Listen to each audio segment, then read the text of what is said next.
এই দেখো একদম তেল ছেড়ে দিয়েছে।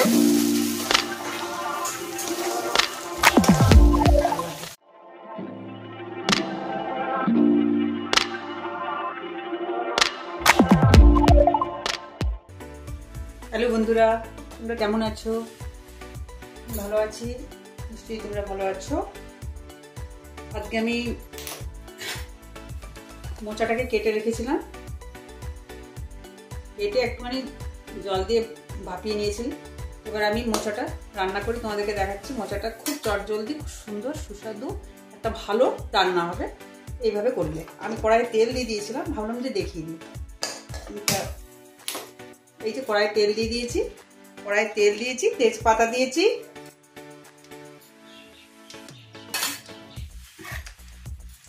কড়াইয়ে তেল দিয়েছি, তেজপাতা দিয়েছি, আর দিয়েছি দারচিনি দিয়েছি একটু, আর একটুখানি চিনি দিয়েছি, আর দেবো আমি এটাতে জিরে।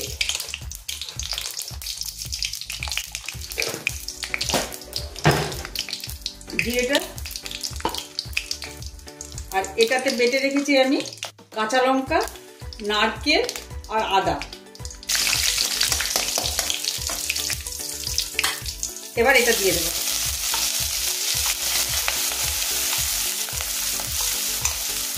এভাবে করে একবার খাবে, মুখ ছেড়ে যাবে। বিশেষ করে বর্ষাকালে এসব জিনিস খেতে খুবই ভালো লাগে।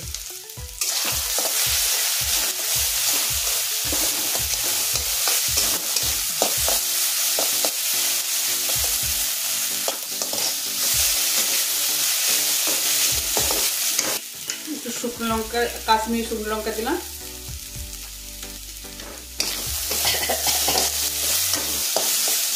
এবার এই যে টমেটোর পিউরিটা করে রেখেছি, এইটা দিয়ে দিয়ে কষে নেব।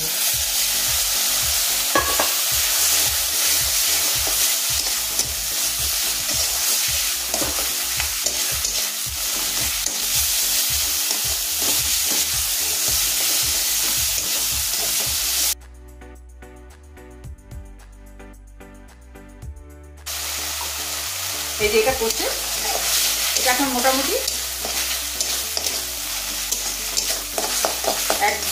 এক মিনিট কি 1.5 মিনিট কষতে লাগবে।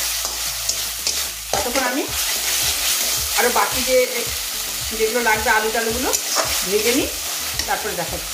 এই যে আমার এটা হয়ে গেছে,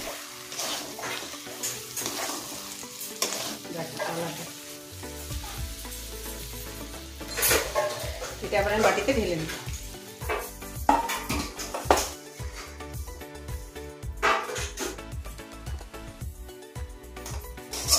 এলাচ গুঁড়ো সব দিয়ে প্রথমে এলাচের ফোড়ন দিয়ে দিয়েছিলাম, তার জন্য আমি এলাচের গুঁড়ো আর দিইনি। আমি বললাম ঠিকই আছে, গন্ধ আর দেবো না। তোমাদের যদি লাগে, তোমাদের সেন্ট বেশি খাও, তাহলে তোমরা দিতে পারো। আর আমি ঘি দিয়েও মোটামুটি আলু টালু ভেজেছি, কষেছি, তার জন্য ঘিও দিয়ে নিই। মোচার তরকারি হয়ে গেল।